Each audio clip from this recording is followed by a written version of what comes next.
What's up, everyone? This is the Fraser LeVay podcast. We are on baby watch in the LeVay household. Supposed to come yesterday, but with new first-time moms, it typically is a week or so late. So if this podcast disappears for a week, you know why. But just keep on coming back. Today, we've got Uncle Blaiso on. We're talking college football playoff because I think tomorrow, Tuesday, is when they announce, right, the first potential rankings for the playoffs. And then a quick little World Series update since that ended last week after our last podcast. And of course, NFL winners, losers, and some other stuff along the way. So, Blaze, we're going to clip this out because we want to know our college football expert. If you don't know, I love that. Who makes the college football playoffs? It's 12 teams. Yeah. And is there explain which Power 5 right conferences all the winners go or the top 5 go? Yeah, so basically it's the top 4 now, right? There's 4 major conferences. So the top 4 seeds will be the conference champions from those. So the SEC, the Big 10, Big 12, and the ACC. So those will be the top 4 seeds. They'll all get a bye in the first round. And then the next, the remaining 8 are going to be basically the top, 5 through 12 in the rankings. And so they will play the first round game. So it'll be 5, 12, 6, 11, 7, 10, on and on. Mm-hmm. And it'll be at the site of the higher seeded team. So even if you don't win your conference, you really want to finish kind of in that 5 through 7, 8, I guess, slot, because then you're hosting a game. Right, you're hosting that first round, and then after that, then they start going. The next round will go into bowl games. Basically, They make the bowl games like the second round of the playoffs. So the quarterfinals are actually I think this year it's the Fiesta, the Chick-fil-A Peach Bowl, Rose Bowl, and Sugar Bowl. Okay. And then the Capital One and the Goodyear Cotton Bowl are the semifinals, and then the championship game it's just the championship game. Yeah, and that one's in Atlanta. Yeah. So really, really important. Obviously, win your conference, you get a bye. But yeah, even just everything that's going to come along. I think if I was a team that had hopes, losing that conference game is not the end of the world, right? Especially if you're pretty good and you finish in that 5, 6 seed and you're playing the 11 or 12 seed in your own stadium, just the extra revenue and the buzz, everything it creates at the university, I think that's the honey hole, right?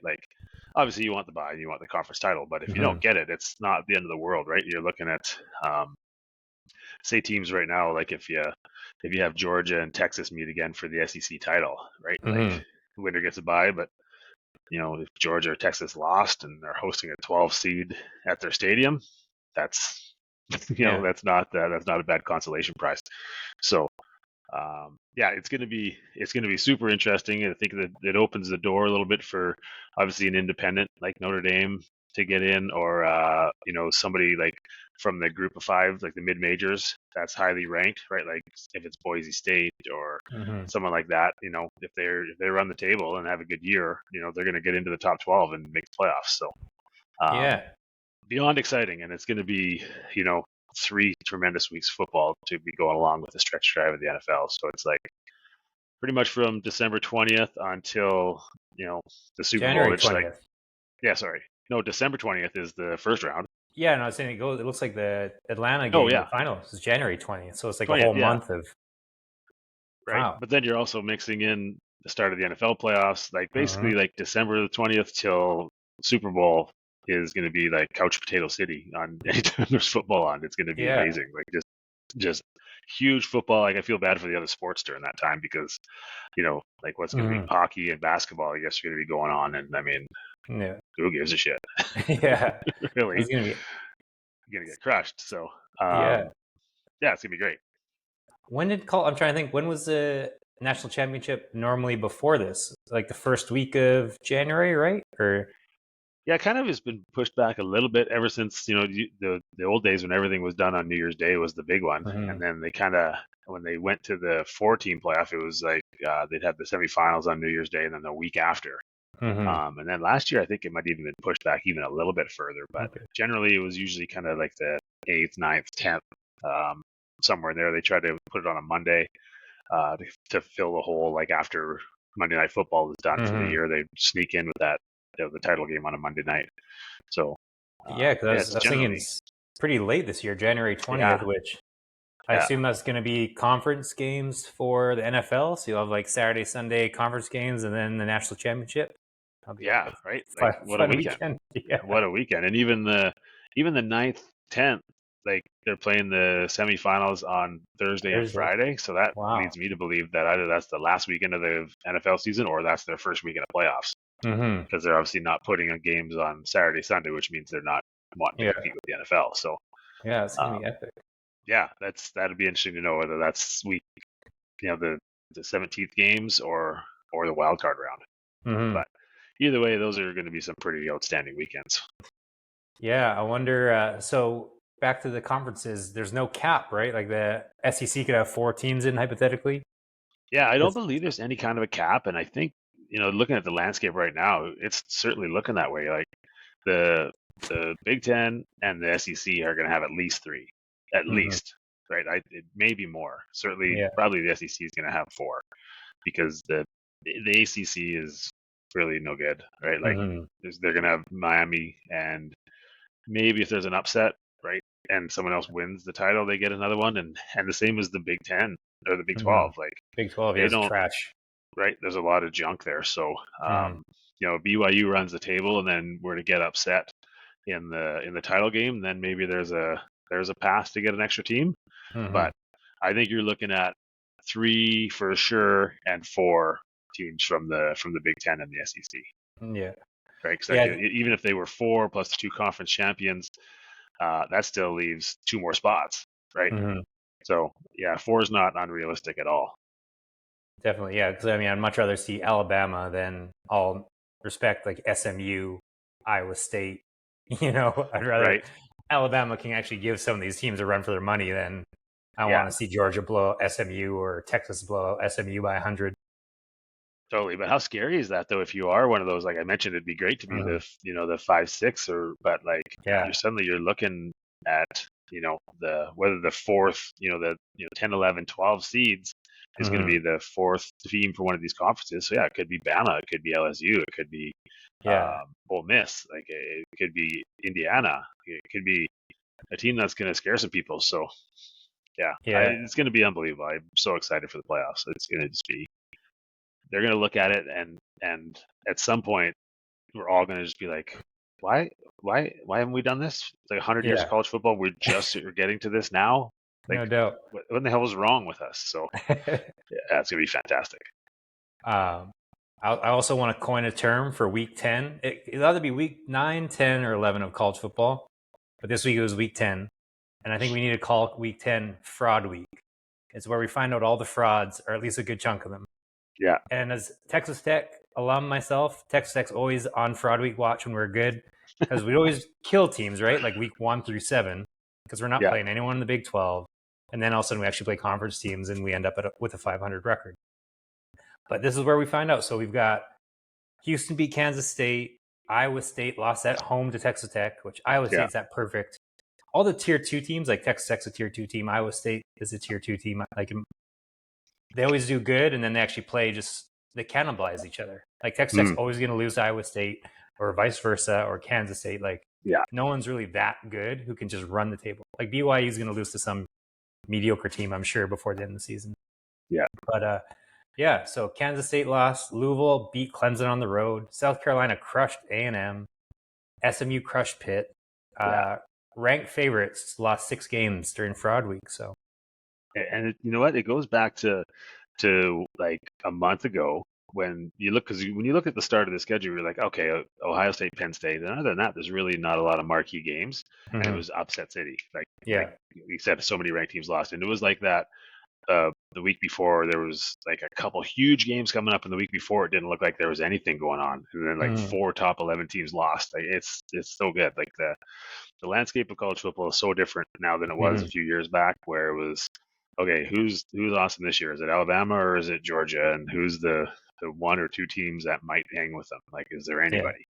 And now, like, it's so wide open. I think we can thank NAL for that, the NIL for that, right? Mhm. And maybe the portal to an extent, but um, the more teams that have a chance to actually compete for a national title, like actually get into now a 12-team playoff instead of having to be top four, the more the talent's going to spread out, Mhm. and I think you're already seeing it. And Yeah, I think that's huge because we always talked about it before. It just sucked. Like, if you're Alabama, it's the greatest recruiting tool on earth. Like, hey, you're going to be in the yeah, playoffs, and there's only 4 teams in the playoffs. Like, no one's going to Miami, no one's going to Oregon, Texas Tech, no, whatever. At least comparatively, it's crazy.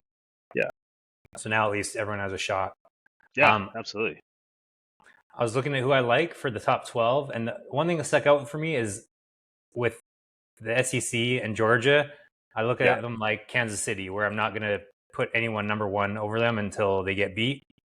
And I just don't believe in Oregon as much. And I just go back to like recruiting classes when I bet, because I think, okay. sure, it's coaching, it's everything, but every year we see just these athletes are twice the size in the SEC of everyone else. And I quickly Googled offensive line size, and Okay. Oregon, who's number one right now, 9-0, they beat OSU at home, a very close one. They haven't played anyone huge aside from that, I don't think, correct? No, Yeah. no. So their Oregon's offensive line was like 6'2", 6'1", average 305, 310 pounds. Georgia's offensive line is 6'6", 340, average. It's just They're night mammoth. and day in the SEC. It's crazy. It is.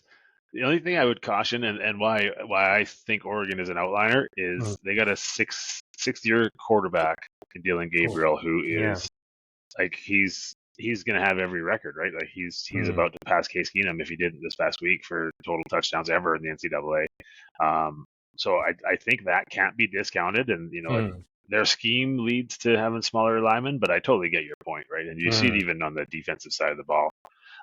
I thought it was really evident in the Georgia Texas game where Texas coming from the Big 12, great team, great tons of talent everywhere, and their first real test in the SEC as they're starting to get those players on board. Georgia manhandled them on both sides of the line, like their D Mm. line. And Texas has some guys that are highly rated Yeah. recruits on the O line, and Georgia just manhandled them. Like they Mm. was, they just dominated the game. So, obviously Texas now will start to get more and more of those players. But your point is certainly correct, right? Like Mm. sometimes it's just a different, it's a different league. But Yeah. I think that the Oregon team and their speed, there's ways around that for them. So Yeah. they're gonna be a tough out. I'd like to see, especially with the NIL, because the rankings, Oregon's kind of often up there, but not like as consistent as Georgia, Alabama, etc. But doesn't the head of Nike, the owner of Nike, what's his name again? I'd Phil love to see Knight, how much money is yeah. he dumping in now with NIL? Like, Oh, I'm surprised that hasn't been a story, it'll because be insane. he has to be the number one kind of known person for Yeah, lover of a college, and he owns Nike. So I Nike. mean, Yeah, I know it's nuts. But I think he's always put money in, but now it's actually mhm, going instead of yeah, just having all the facilities and 17 different uniforms. Like players are actually getting some now. So exactly. Like, I wonder how fantastic. much he's investing. He's got. Oh, I'm surprised. Yeah, I guess I wish there would be a story on what he's adding in, because it's got to be yeah. crazy. Those will come out though, right? Because there's a Mhm. lot of those guys. I mean, for every guy that owns Nike, there's dudes Yeah, down south that own oil mines. that's like Texas Tech. Texas Tech is like 21st ranked, and I'm like, it's all oil money, out Yeah, Midland and all that kind of stuff. yeah, it's all oil money. So there's no shortage there either. Like they can Yeah, hang with Nike. absolutely. Um, and then I'm looking at the Heisman right now. So Cam Ward's in the lead, Travis Hunter's second, really close, and Dylan Gabriel's third. Yeah, Wow. to me, like Travis Hunter, like, it's Yeah. most outstanding player, right? If we just don't Mhm. constantly lean towards the quarterbacks, and I know it always ends up getting there, but the Heisman is the most outstanding player. This son of a bitch is like on the field for 100+ plays a game, Yeah. and not just out there, filling a spot and being a reserve guy. Like he's an absolute difference maker on both sides of the ball. Like last week, 2 touchdowns and 4 passes knocked Mhm. down on defense. Like never leaves the field. I don't know. If I was voting, it would be a landslide right now. especially with no quarterback that's really doing anything. Like Cam Ward, I guess, but it's not like he's got crazy competition. He's not. It's typically an SEC quarterback. Well, I'll tell you, I made 3 college football bets to make the year because there wasn't really a ton of great value. I did Bama to win the national championship solely on value 14-1. Milrow 15-1 Heisman, and Travis Hunter a 65-1 Heisman. 65? Yes. Wow. I placed it last year too. I was like, oh my God, if he didn't get hurt last year, actually their record was kind of shit, but yeah. So that's one of my favorite bets. Nice little chunk of change on that. It wasn't a huge amount, but it was like a decent amount. It'll make me pretty happy. See, to me, he's the runaway leader right now, I think, but I don't have a vote, so I guess it doesn't mean shit. But if you're talking most outstanding player, right? Yeah, that's what we need. We need to boost that into 65-1 ticket. I'd probably buy in on half of that. Yeah. Yeah, that's why I've been thinking that too. As long as they have like a respectable record, you'd think he has to be up there. And there's now with the new, with a couple of those teams that you mentioned, Iowa State and was it Kansas State losing, there's now a path for them to get into that title game and play for a championship. So, can you imagine BYU winning the Big 12? How disgusting is that?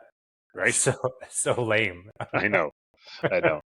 Or at least Colorado, they can go back to their roots in the Big 12. Yeah, and at least it's like a place someone's heard of. A lot of people are like, "What's a BYU?" No doubt. No doubt. They're playing Arizona State for the title, and everyone's just like, "What?" Yeah. So weak. That's why, it won't happen because they're trash this year. But I think either Stanford or Cal playing Clemson for the ACC title would just be hilarious. Yeah. I think they're combined 2-12 in the ACC so far, so it's not going to happen. But just the geography just doesn't make sense. That would be sweet. Sticking with college and Fraud Watch. I don't think he's a fraud actually, but Carson Beck's draft stock is a bit of a loser. Because he was top. Yeah, he was top 3. He sure was to be drafted. He sure was. He's thrown 8 picks in the last 3 games. Yeah, it's weird, man. Because he's got all the tools, right? He's a big, tall, strapping guy, throws the ball well, and then he just comes out and just throws it to the wrong team all the time. And then he comes back and he shows kind of why he's there. But I think he's even the game that they watched a little bit last week when they were playing, and even he's bringing him back. But shoot, guys are wide open. They're designing plays, and he's actually finally just getting some wide open guys to hit. They're running the ball. He doesn't look great at all. Yeah, well, and there's been a lot of viral videos going out about him. So I don't know if this is it, but he's driving Lamborghinis, speeding and doing all this stuff. I mean, oh really? Because he's won a national championship, right? Yeah, 2 years ago. Was he on the team 2 years ago or no? He might have been on the team. I don't think he was leading the way though. Starting, no. But I just wonder, are we gonna start seeing kids are millionaires? He's literally famous as you can be in college football. Yeah, got everything he wants. I mean, got lazy. Maybe just partying and enjoying it a bit, and maybe brings it back around when it matters. He's like, we're gonna make the playoffs. I don't care. I'm getting drunk. I'm doing what I want. But I think isn't getting a fancy car and speeding all over the streets basically a class at Georgia at this point? Yeah, it's true. Exactly. I mean, did they get extra credits? Because it seems like they're all doing it. Yeah, it's they need to get a handle on that. My God, this rap sheet is quite impressive. They're the new Miami. Yeah, it doesn't even barely make the news anymore. Georgia player arrested for speeding. Oh no shit! Yeah. That's he's supposed to be doing that. It's just part of an assignment. Yeah, that's funny. And then another loser, James Franklin. We were both watching the game together via text. Yeah, Penn State. They had 3 straight runs at the end of the 4th, and then they started on their 4th down. They had the Hoggy out wide. Yeah, they're like, "I'll go out there," and not one defender. 3rd and 4th. On 2 different plays, they did that. Not one Ohio State defender went out there. They're just all right, we know he's running back in. This is ridiculous. Yeah, no doubt. At least the second time, you know what? As soon as they snap it, just throw it to him. Yeah, that's true. I don't know, put him. Just tell him to be even wider, and then he's just one-on-one with some guy coming out there trying to chase him for 2 yards. Yeah, I don't know. That was such bad play calling, and I'm wondering because I've seen it happen the last couple of weeks in both college and pro. The short yardage teams just aren't getting anywhere. Whatever happened to the old just like fake the run to the left and then the quarterback bootleg? Mm-hmm. Like, because if you watch the ends all the time, they are crashing. Everyone's just crashing down to that running back, and I haven't seen that play in so long, and I don't have any idea why. That's a good Like, point. I can't remember the last time I was seeing like a naked kind of bootleg where the right? quarterback just trots into the end Yeah. zone. Like, I still remember the highlight once when Peyton Manning did it and ran for a Yeah. touchdown, and he didn't even tell anybody. He just it was the play was the run, and he's like, you know Yeah. what, fuck it, I'm just gonna keep it. And he Mm. just and everybody there was like 21 people in this pile, and then he's running over to the Yeah. cone by himself with his hand in the air, and it's like I haven't seen that play in so long. And all you have Mm-hmm. to do with it is add like your tight end or your receiver from the play side to sneak through and then run across the back of the end zone so that there is an option to throw. Like, Mm-hmm. I haven't seen it, and when we do, it's gonna be a huge play because everyone's just selling out to stop these runs, and they are. And like the Mm-hmm. short yardage game seems to be really lost right now. Yeah. No, I agree. Well, and I mean, this is because I'm always watching Miami in the NFL. Yeah, They're great of just getting people wide open. And I always tell our buddy Mike, who's a Miami fan and a Tua apologist to his death. I'm like, yeah, they're great when there's, Tyreek Hill is running 10 yards wide open. He's like, yeah, oh, well, our red zone sucks. It's like, yeah, because Tua doesn't have there's no space for their weird little shitty offense they do. So yeah, once they actually get down, and this is a lot of teams, right, running kind of a, yeah, not air raid, but at least spacing and that kind of stuff. So then once you get down to the goal line, all your trickery shit and spacing yeah. doesn't exist. And teams are playing it that way. They're letting them get down there. Just okay, we'll just play in our 2 deep shell and get inside the 30, and then you got nowhere to go. So, Yeah. um, yeah, I often wondered why like teams like Miami. I mean, I guess they can't now because their quarterback has some health issues. But if you're a spread Mm-hmm. team like that, when you get down to the 1 yard line, just keep spreading everybody out and just put your quarterback under center. Mm-hmm. Run a sneak. Like you're Yeah. usually just gonna be 3 down linemen, maybe 4, right? Like at least try Mm-hmm. it once in a while. Instead of these guys, they're these spread teams and they're soft and they think, okay, well, we're just gonna bring in more hoggies and run straight ahead, and then they get knocked back on their ass 3 yards. Yeah, Like, to your point of the last thing you haven't seen lately with the naked bootlegs, I only saw Trevor Lawrence try it and it didn't work. But like, just like you said, spread the field and then he just ran a quarterback draw when it was wide open. yeah, I haven't really seen that as much in like the goal line instance. no, not at all. Hmm. All right, well, we touched a little college football. Quick recap so you can celebrate the Dodgers World Series win. And before we can celebrate, Hernandez, does he have the greatest arm in the history of the world? I only Teo? watched bits and pieces. There's 2 throws he made that were the most ridiculous throws Yeah, I've ever seen in my life. I don't, and it's not like he's not known to have like a howitzer. Like he's got a good arm, but man, Mm. he just put the ball in like the perfect spot, The and most perfect spot. yeah, Unreal. yeah, it's awesome. He was on fire, and then I had a huge hit in the clinching game. Love that guy. I hope they re-sign him. I love rubbing it into all my Blue Jays fan buddies up here because they let him go a couple years ago for some weird reason. Like all the guy ever did was mash baseballs, Yeah. and that wasn't good enough for them, so they let him go. And last year had no outfielders, so it was yeah, it's good to see. I'm glad for him. He seems like he's always been a good player, Mm. and he, like I said, he came up huge, and he's not known for his defense. That's what's great about it, and that's what happens in the playoffs. Is weird things happen, Yeah. and when he had to step up and put the ball right on the spot a couple times, he came through like absolutely clutch throws. It was fantastic. That was like he literally could have just hit a can off someone's head from like left field. It was Yeah, insane. yeah, So the Blue Jays let him go, and yeah. then the Red Sox just let Mookie Betts go, and there's the Dodgers just are collecting all these Well, it was guys. a trade, right? It was Yeah. but like, if anyone could have afforded to keep Mookie, and he was so beloved there, right? Like Mm-hmm. how could you not? Like no one's ever said a bad word about the guy. Like he's like the best team guy ever, or works his ass off on the field. And for whatever reason, Boston was like, we're not going to be able to afford to pay him, and so traded him. And Yeah.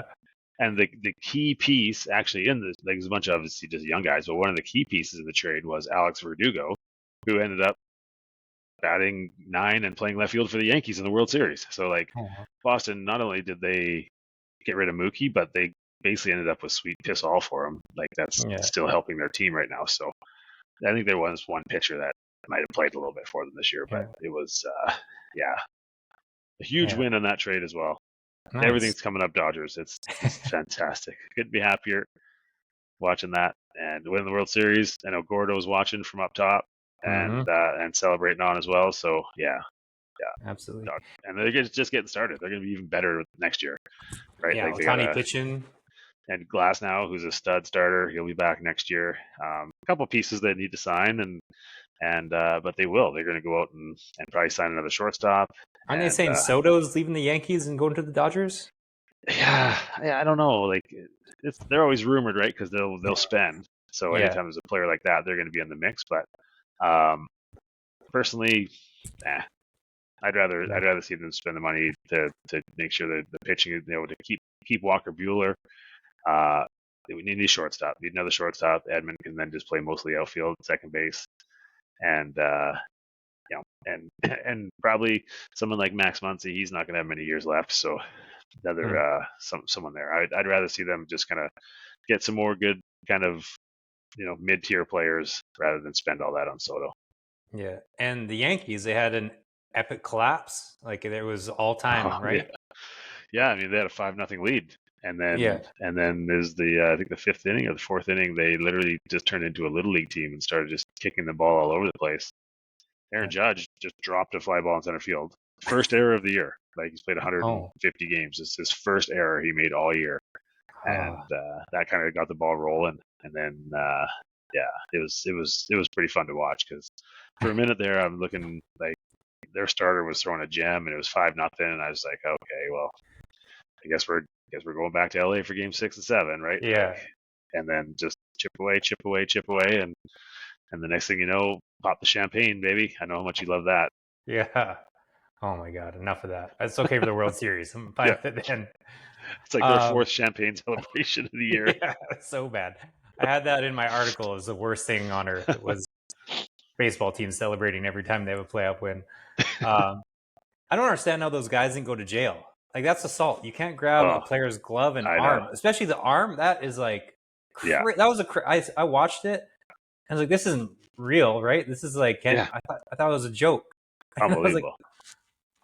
Did you see what the Yankees did though? Yeah, I have to give them credit for this. They kicked him out for the next games, right? Or did they do more? Yeah, so they were. Well, I think MLB told them like those guys no good, but I think the Yankees were going to do it anyway. But they ended up giving the tickets to a young guy that they knew that's fighting cancer. He's like I think 14 or 15 years old, so he got to bring his whole family and sit in those prime seats. Nice. So it's good. They kind of took a negative and turned it into a positive, which I like. I don't usually like saying good things about the Yankees, but if you want to spin it negative, you can say like, oh, everyone's going to be upset because those guys could have been heroes, and so the Yankees hid behind the guy with cancer. Be like, oh no, we're doing a good thing.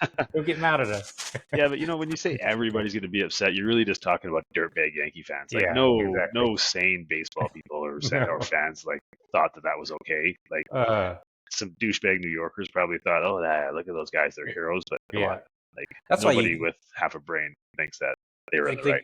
They got to get jail time because it's like just kicking them out for a game like that doesn't. That's not gonna stop it. Like what's gonna?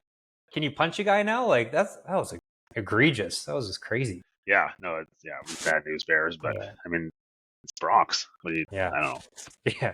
Speaking of bad news bears, a great segue. My first loser in the NFL. Let's get into some NFL.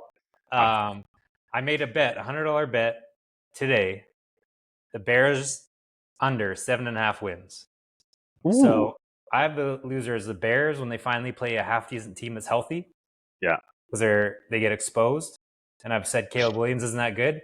Let me read you their next, well, I think I have it off the top of my head. The next 9 games. This next game is against Patriots, which, could go either way. Drake Mays look good, which we can get to after this one. Yeah. Then it goes like in no certain order. It's like Minnesota, Detroit, Green Bay, Seahawks, Minnesota, Detroit, Green Bay, and then some other stud team like Houston or something like that. They haven't played a divisional game yet? No, they haven't. Oh, boy.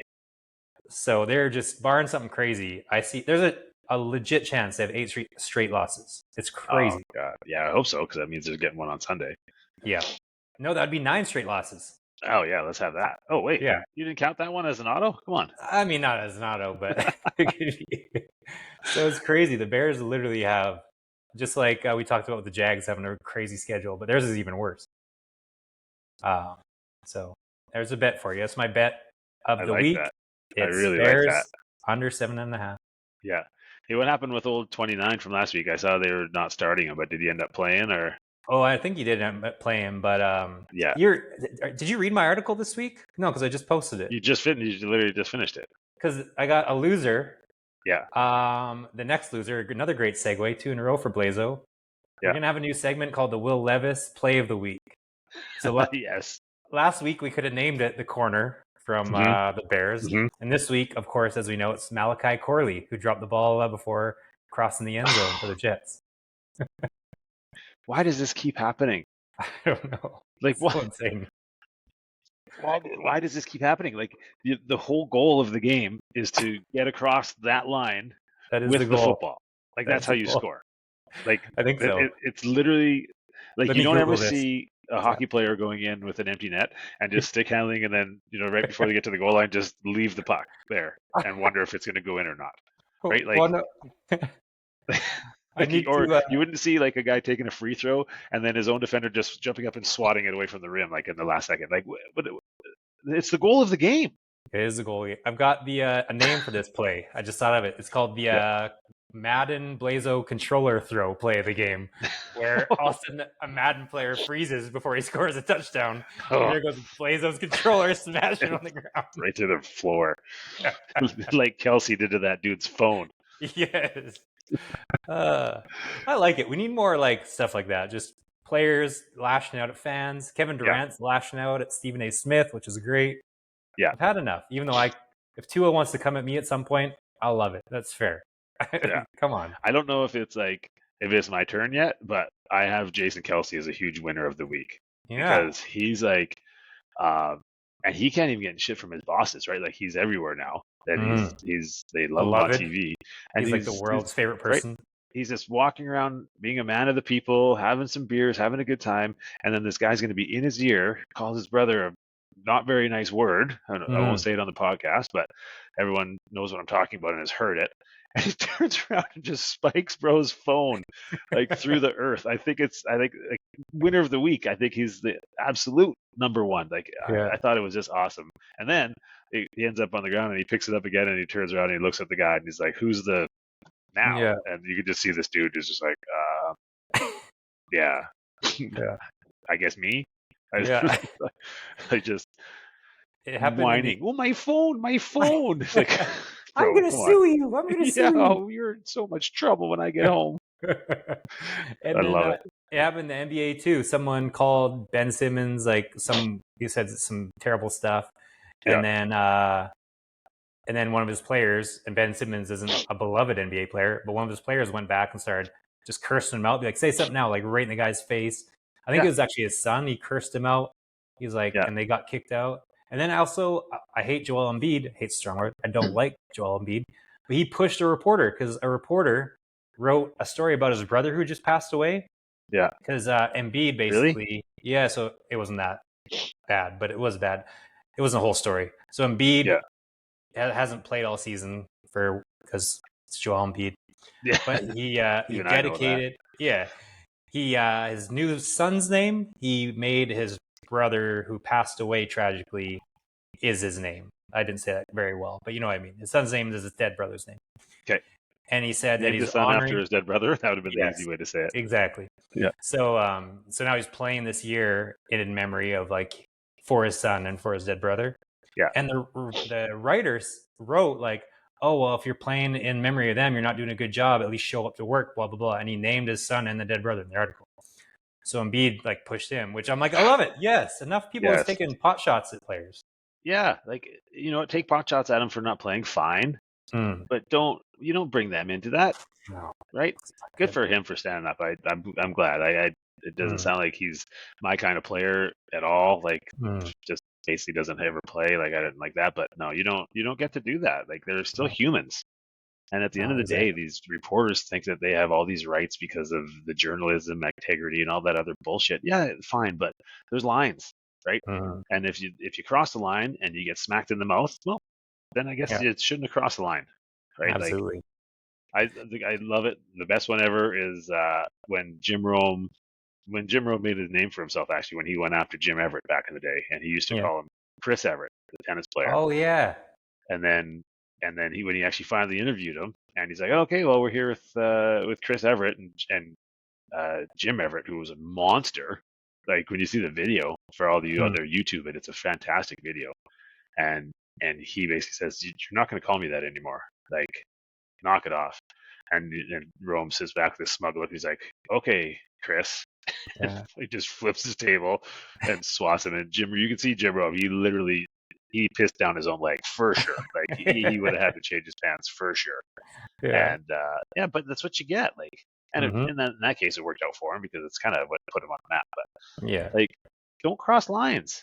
Yeah, No I doubt. mean, they're pros. They know people talk about them, and they generally don't hear or care, right? But when you say stuff like that and bring someone's family into it, that's no good. That's unacceptable. I like it. Winners, athletes coming out at people who are cursing them out and their family out. Yeah. All right. Oh, another loser I've got. NFL GMs who don't think running backs matter. So we've got the Bengals, who are, I think, 5th worst running team, seeing Joe Mixon run amok. Yeah. We've talked enough about Saquon, who is obviously killing it. And then what's the other one? Oh, the Cowboys. They don't have a running back to speak of. Dowdle ran bad last week, but they're second worst in the league. Running backs are making a bit of a comeback. I like it. Yeah. Like, I still don't think they are going to the point where they get paid properly, but at least you're seeing, like, okay, you need to have one, right? Like, look at the other side of the field in that game. Atlanta has 2, and even though Bijan hasn't really turned into, I still don't think they should have drafted him where they did, but he's really good, and they got Algier, and they controlled the game against the Cowboys because they could run the ball. Yeah, the Lions too are just outrageous. Yeah, that's arguably the best team in football. That duo is something else. Like they are a problem. Yeah, so I really would like to see Gibbs get 12 more yards to cash in our parlay yesterday. But I told you the story last week about poor Flea just getting hit with injuries. Yeah, he had to eat 2 yesterday. We had to pay the whole bet by himself. Oh no, we were 3 for 4 on 2 different tickets, and he was the lone outsider both times. Yeah, so he quit again. So we might have an extra spot again next week. Oh yeah, get me in there. We got speaking of Saquon, the highlights of the year: a battle between Garrett Wilson's Michael Jordan jumpman catch, and then Saquon's spin off a tackle, backwards jump hurdle a guy was insane. So before you go too far down the road on that one, I want to get my loser of the weekend. Oh, okay, go ahead. I looked at the video and I had looked it up. I'm like, I got to find out this guy's name, number 22 for the Jaguars. So my loser of the week is poor Jerry Jones, number 22. Sure, he's a great guy and he's a freak athlete in his own right. But boy, when someone leapfrogs you backwards, oh my God, tough. Like, I think that's the greatest play of all time, like highlight, because I was thinking like Garrett Wilson. We've seen amazing catches, at least the most unique greatest play. I've never seen someone spin off one guy and then backwards hurdle a guy. That was insane. So that's why I got poor Jerry Jones as my loser of the week. Nice. It's just like, and it's got to just be hard to be that. He's obviously like a super freak athlete in his own right. Like he's an NFL player, and then he got hurdled backwards. I want everyone to just keep on listening to the podcast, but go outside and run and then jump backwards and then see how high they can jump backwards straight up in the air. Yeah, like you can see the back of my chair. I don't know if I could hurdle that backwards. No. I don't think there's any way. Crazy. Like, it's, If poor Stace was here, like he'd have a hard enough time doing it to a fire hydrant. Yeah, that forwards, let alone backwards. Yeah, what a surprise! Another no-show from Stace, hey? Stace, he's off traveling the world. He's probably got a website we don't know about. He probably does. Yeah. Sure, and all this stuff somewhere else. Yeah. Can we talk about that Garrett Wilson catch though? Yes. Amazing catch, obviously, but I still don't understand what a catch is. So, like, if a guy has his back to the goal line, taps his toes, and then as he's going backwards, his heels hit, no catch, out of bounds. But if you're going down and your shin hits, but then your knee hits the paint, catch. Yeah. Like, I don't understand because it's to me it's just, it's such a mess. And I'm all for it. I know your point is like, if it's a cool play, let's just let it stand. Mm. I'm all for it. Like, give Garrett Wilson the catch. But like, then every time now we see a guy who gets his toes in, and then as he's going to the ground, his like back of his heel hits. Let's call that a Yeah. catch. Like, if you can clearly see him tap the toes, and then there's a bit of a delay before the other part hits, that's a catch. Well, yeah, and to your point, it's like, why wouldn't Isaiah Likely's catch be a catch then? Because like the front part of his studs and his foot hit before his toe hits, hypothetically. You know, like, oh well, Yeah. if his heels of his hand of his foot came down before, that's the same thing as like his shin to his knee, right? Like But that at should least be a catch that one I get it, because at least then it's then. the first point of contact hit the line, right? Like, Mm-hmm. this one, it's like the first point of contact. Okay, now he's in, and then eventually he hits the line. And in Mm-hmm. some cases, that's not a catch, but in this case, it Yeah, was a catch. Like, I just, it's it's true. I I'm agree. still so confused. I don't know. I don't know what a catch is. I still don't know whether who was it, and the Des Bryant, right? Still don't know if Mm-hmm. that was a catch or not. Like, No. everyone, we still can't get a Yeah, concrete answer of still can't why, get it right. or it was or wasn't.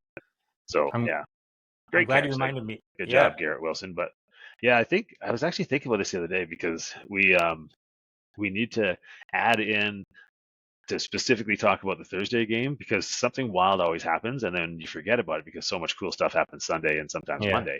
Like, the week before was when your boy Sammy D got his face mask in the end zone, Oh right in yeah. front of two officials, and then Mm-hmm. we didn't even touch on the pod because so many other No, things had happened, right? Like, that's true. so remember that reminder for next week. Thursdays. We're losers if we don't bring up the Thursday game. We're Exactly. losers of the Exactly. week. And I'm glad you brought up my so everyone, I've had this rule change I wanted. We'll call it the Fraser LeVay rule, where if there's something great that happens, just let Yeah. if it's like 45% or better, you let it happen. So Garrett Wilson catch. Yes. And what was that Patriots play last year? Remember what your tight end made some ridiculous smart play and they called it back. Oh, yeah. I know there wasn't very many, so it's Yeah. I probably should remember it. But yeah, it was, and it was didn't even the penalty or whatever they called it had no effect on it, Mm. right? It was one of the Yeah. smartest plays on earth. And then like the Travis Kelce lateral last year where they called it back. Like if there's something that's like 45% or better, just let it go. We want Yeah. greatness to happen. Yeah, we want to see cool stuff. It's like this Mm. fucking NFL refs, and they just had another garbage week again watching football, nothing but flags everywhere. But like, when you're running off the right tackle and your left tackle might hold somebody and it's Yeah. 10 yards away from the play, put it in your pocket. Like, Mm. it's not affecting the play.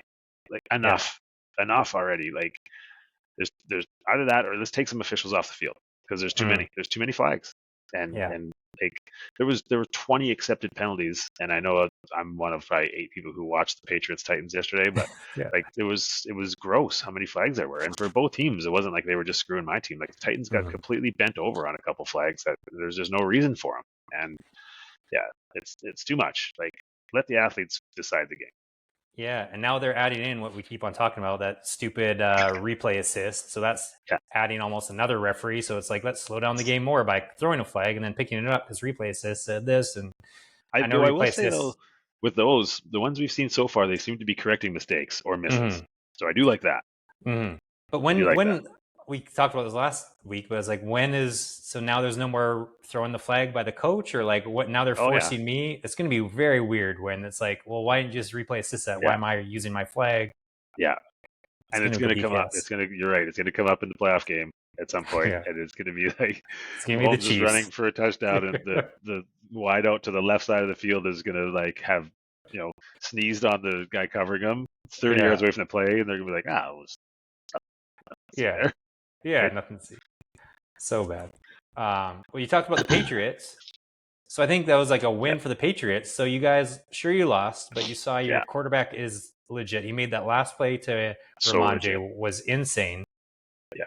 And you covered the point spread. Yeah. So for people to bet. And then you dipped below Tennessee for a better draft pick. So I feel like it was like the best option they could have had. It's like, you know what? Well, yes and no, because again, the NFL likes to screw these things up sometimes. Last year, we lost to Washington, had the same record as Washington, and Washington picked before us in the draft. So it doesn't always work by the head-to-head, but still, it's still, it could have been, we were at 3 wins and they were still at 1. So that's a big one. But yeah, I mean, the kid's unreal. He's just making plays everywhere, but he's surrounded by just nothing. And And so yeah, to have a competitive game and get ready to the end. My only problem, like I'm not a huge Mayo fan, but there was your time, man. You tied it up on the last play of the game. Go for two. Oh Like, yeah. sure, you didn't tie it up, right? You're down 7, you get a touchdown. Just go for two. Win the Mm-hmm. game. And Yeah. because you're gonna get as much as or more respect in your own locker room, even if you lose, Mm-hmm. right? Rather than going and playing 9 minutes of overtime and losing the game. Yeah. Win. You're on the road. Like, win the game right there. Yeah. That's your time. And it happened again. I can't remember which game it was, and it was like, you're the team that's not supposed to win or that has a comeback or whatever it Was is. it the Seahawks? Because they should have. Maybe. Yeah. Yeah. Like, win the, and even the Seahawks, though, they're at home, right? Like, I don't mind if you're the home team, and because you got to just think eventually it's going to pay off and the overtime's going to help you. Turns out it didn't. But when you're on the road, I think always let's just go steal it right now. Like, let's just go and get it. It's one play for the game. Their defense is exhausted because they were just been chasing this guy around for 12 seconds. Yeah. Now the only thing is maybe after that play they were just like, you know what, he's spent, and like, we're not gonna be able to do much here. But I just think that needs to be your mindset is, when you're not supposed to win or when you're on the road, just go and win the game when you have the chance right there. Don't piss around. Especially with that team, like, okay, if you're in the hunt for the playoffs, but it's like you got nothing to lose, and you might as well try and go for some gold. Yeah, like imagine you pull off you pull that play, the incredible play, and then you come out and you have like your best 2-point play that you have designed up. Everyone has one, and you pull it off, and boom, now that's a win. And it was like 2.5 minutes ago we were losing this game, and now we're all on the field celebrating. Game's over, nothing they can do about it.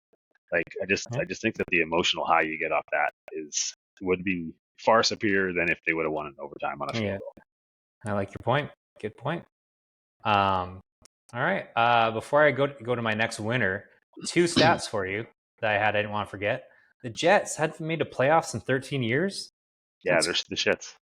Wow. And then Derek Carr has lost to 31 teams, which is a new record. Yeah. First time in history. Yeah. I'm trying to think, who do you think leads the list? I mean, it's going to be kind of hard to think about, but I wrote it down. For losing to teams? The most teams, yeah. It's got to be like someone who's played in both conferences and bounced around. I know you get one right, and then number 2 is close to your heart. Oh, Tommy? No, Drew. Drew Blaiso. Drew Bledsoe's number 2. That makes sense, though, because he played like on some not great pass teams, and then he went and played in the NFC for a bunch of years. And then what about someone like Fitzy or no, but close. Dalton, or those guys that have like been around forever? I thought you would have nailed this one. Once I say it, you're gonna be like that. Of course, Brett Favre. Yeah. But he was all NFC. Yeah, he played the Jets the 1 year. Yeah. So he's lost to 30 teams. John Kitna, 30. Drew Brees, 30. Kitna's a good one. Kitna's a really good one. Carson Palmer, 30. Matt Hasselbeck, Alex Smith, Joe Flacco, and Matt Ryan, all tied for 30. All have lost to 30 teams. Then 30 is still a lot. Yeah. And Derek Carr's the only one to lose to 31. Yeah.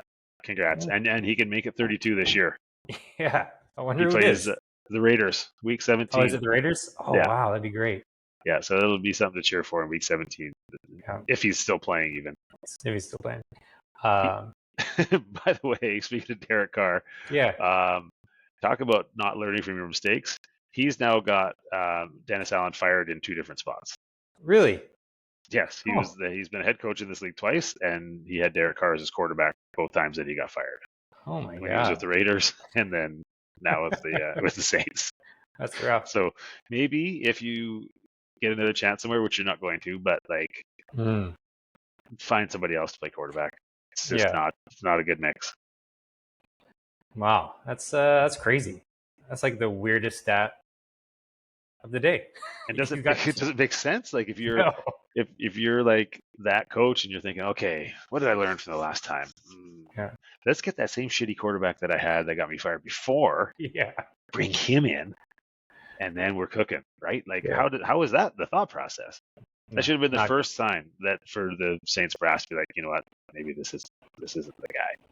Yeah, and the same goes with Devontae, who's like, I want to go back and play with him again another time. When he was looking at my final teams, I want to play with Derek Carr or Aaron Rodgers again. That's right. Like he must just be literally the nicest guy ever. I'm sure he is. Like like his brother seems like a great guy on NFL Network. Mm. But yeah, it's something. What everyone aside from Michael Thomas, who hates his guts apparently. Yeah, but I don't know if that's a good source. I think Yeah, Michael Thomas is basically AB at this point from the that's Saints. what Derek Carr said in his interview today or yesterday. He's like, literally everyone likes me except for Michael Thomas. He hates me, and I don't know why. Yeah, I I almost think he's felt just a bad crazy for him. person. Yeah, he's just a crazy person. Like Yeah. something's not right there with old Mikey Thomas. I got a winner, and I shit on him every podcast, so hopefully he doesn't come push me, but because he would kill me. Anthony Richardson. After Oh, Flacco goes for 170 yards, doesn't score a touchdown, and one yeah. interception. So Anthony Richardson has to be like, "See, guys, it's not me. It's not just me. Not just me." Never crossed the 20. The Colts never got inside the 20. Really? Yeah. Holy. Yeah, that's tough. I got a rainstorm coming through, so if anyone hears a random sound, that's just rain. So no, hopefully that doesn't come through on the podcast. But yeah. Hey, what's before we leave losers and winners? What's with your Yellowstone as a loser here? What's happening? Yeah. So it's coming back. Yeah. For everyone, one of my losers of the week is Yellowstone. It's coming back in November. It's been 2 years since we had it. Yeah. And I didn't like the season before where they split it into 2 parts. I felt like that was a cop out. Like, oh, part 1 and part 2, like 6 months apart. That's BS. And then the end of last season was just kind of it was like a soap opera with Jamie looking in the distance, like, maybe I will kill my dad. There was no real ending. Yeah. Just kind of like, at least give us some ending like in other seasons. They'd blown up, tried to kill every single one of the Duttons. It's a shitty ending. That's just like they're mailing it in. It could be just like Game of Thrones last season where they're just like, let's just get this over with. Yeah. Bullshit some writing. So I'm still 100% going to watch, but I'm just not happy with Yellowstone. How do you think they're just going to reel us back in? Like yeah, they are. Happened? But like they are. But I'm telling you, if we go and truly there is no Costner, and then they're just off screen, they come back and like, oh, by the way, John's dead. Like, yeah, I think I would just be like, off. Well, let's watch for a second just to see what crazy shit Beth says. Yeah. And then I'll get reeled back in for a little bit, but then I'll be like, no, okay, off. Yeah. But like, come on, at some point, and I know athletes can be fickle or actors can be fickle, and these directors and stuff like that, and then it's hard to bang on Taylor Sheridan because everything he seems to do is awesome. Yeah. But like, Kevin Costner needs to be on Yellowstone. Yeah. Yeah. He makes Yellowstone. It's true. Like, it's nothing. It's you know, he needs to be on Yellowstone. Mm-hmm. So. Yeah, no. Have you watched Mayor of Kingstown? Which one is that? Because I've gotten into 2 mayor shows, and I think I started watching the wrong one. Oh, it's one where he's like he owns all the jails, or not owns all the jails. Okay, he's like the mayor of all the jails. I watched the first episode of that. Yeah, that's Taylor Sheridan. It's really good too. Okay, because I thought someone told me that, and then I started watching Mayor of Easttown, which is, and it's not that one. That was good. It's all right, but it's like it's I've only watched, maybe I saw 2 episodes. The one brother just died. Is that the first episode? Oh yeah, that's the first or the second. I can't remember. Yeah, so I made it that far, so now it looks like he's just going to start taking over. And it's good stuff. Hawkeye. Yeah, Hawkeye's about to start taking over. So it seems to be better than the other one that I watched, where I'm just like, everyone was telling me this was so good, and like it's a bunch of crime stuff, and I'm going, is like it's like a middle-aged lady who's battling some demons as a cop who gets her badge taken away. I'm like, what the fuck? This isn't. I mean, it's all right. Signed up for? Yeah. It's all right, but it's certainly not like I'd heard saying. So they got to stop. Like, the names are too close. Like, and this was not Mayor; it's Mayor, because their name is, I think, Meredith. I don't know. Yeah, don't watch that one. No, man, I got to keep watching it because someone died, and they're trying to figure out who it is, and I have to know. So yeah, that's fair. Should we go to picks, or is like the rain is coming down pretty loud? I don't know if you can hear on your end. I don't know if that'll be distracting. I can hear, but yeah, if you got enough, we don't have to. But I mean, picks, we got games. The picks have been the shits anyway. Yeah, it's like Ravens, Bengals. It could be a bit of a shootout. Yeah. Giants, Panthers, what a terrible game. Oh, yeah, that was my other loser that I forgot to mention. West Coast early birds. Because, I think I mentioned it before, but, being on Pacific time, being an early riser, it's fantastic to get up, and at 6:30 in the morning, there's a game on. But this week, and I'm not going to be here anyway, but like to get up this week, and it's the Giants and the Panthers. It's like, Yeah, wow. not great. Will it be NFL never release it, but will it be the worst rated Europe game ever on television? Oh yeah, it probably has to be, right? Like, who's watching? No one. Giants, Panthers. Yeah, that's terrible. In Munich. Like, except for people that are really dedicated in fantasy and have neighbors, because Yeah. there's no one on Carolina on your fantasy team. Maybe if you're in No. a deep league, you have one of the running backs. Mm-hmm. But Yeah, no. like, who's watching that game?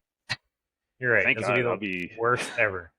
right. Like, I'm going to be in the air on the way back from the East Coast, so I'm happy that I won't have to watch any of it. But Yeah. so people that love the idea of getting up to watch football that early on the West Coast, losers this week. Yeah.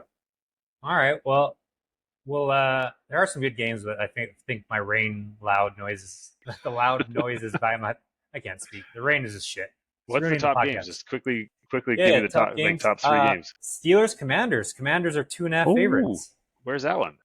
in Washington. Wow. Russ in the nation's capital. He's going to be surely taking part in one of the celebrations with whoever wins the election, I'm sure. Yeah. Wow, it is easy a to whole predict bunch what side he's on, hey? Yeah. There's only one other good game. Lions, Texans. Lions are 3-point favorites against the Texans. Man, if the Texans don't start playing better than they have been, I don't know if that's a good game. Yeah. Detroit looks legit. CJ's look terrible too. Yeah, he really has. Like their line got just demolished on Thursday. Yeah. Every other game is like a 7-point spread aside from Jets Cardinals. So Jets Cardinals is a 1-point favorite, the Cardinals. And everything else is huge. And then Rams Dolphins. Rams are 2.5 favorites. That might be an okay game, but nothing huge. In LA? In LA, yep. Yeah, okay. Staffy just keeps doing it. Yeah. Eagles, Cowboys, Titans, Chargers, Bears. This will at least you'll want to watch Bears, Patriots. I'm gonna take this bet too. Bears are 6.5-point favorites. Ooh, that's a lot. Yeah. That's a lot. That's too much. That's too much. By the way, can we back up a little bit? Why? Yeah. The most confusing thing about the last 3 years, and I'm including this one, how does it always happen like this for the Eagles? They have the easiest schedule every single year, and now because they've beaten really nobody this year. I guess they beat Atlanta week 1 or 2, but the rest of their wins are against junk. And then now they go to play Dallas and Dak's out. CD's hurt. Mm-hmm. Not that Dallas is any good, but now they're going to be really the shits. Like, I don't understand how they're the luckiest team ever. Yeah. Then they've got. Oh, it gets a little bit tougher. It's got to get tougher. Then they got Commanders, which I'm interested about the Commanders because they haven't played anyone, and I think they might be due for a bit of a downtrend. Rams, Ravens, Panthers, shitty game. Steelers, Commanders, Cowboys, Giants. So I mean they should win the bulk of the remaining. There's only maybe 2 losses in there. Yeah, exactly. I'm fine with it because I have the Eagles to win the division. So yeah, it's going to come down to those 2 commies games, isn't it? It sure is. Yeah, I think you're right though. I think that it's going to be kind of a step up for Washington. Yeah, they, but even last year when they were the shits, I think they beat Philly once. No. Yeah, those weird division games, man. I just never trust them. I got my parlay of the week ready. Ready for it? Okay. Parlay of the week. I've got the Bills to cover 4.5 points over the Colts. I think they crush them. Steelers to cover the 2.5 points that they're. Well, I mean, not even to cover, just to win outright, but they're 2.5 dogs. Yeah. The Patriots to cover 6.5 points for the Bears. Yes. And I think that's it. That's a good one. A little three game parlay. I like it. Perfect. All right. And come up with some picks for next week because it's looking like Flea probably pulled the shoot on our parlay group, so we're gonna need some winners. I love it. All right, guys. Well, Uncle Blaiso, the Fraser LeVay podcast, faneverland.com. They just got revamped, by the way. Shout out Brett Nordine for a nice little revamp on the website. I'll see you guys next week.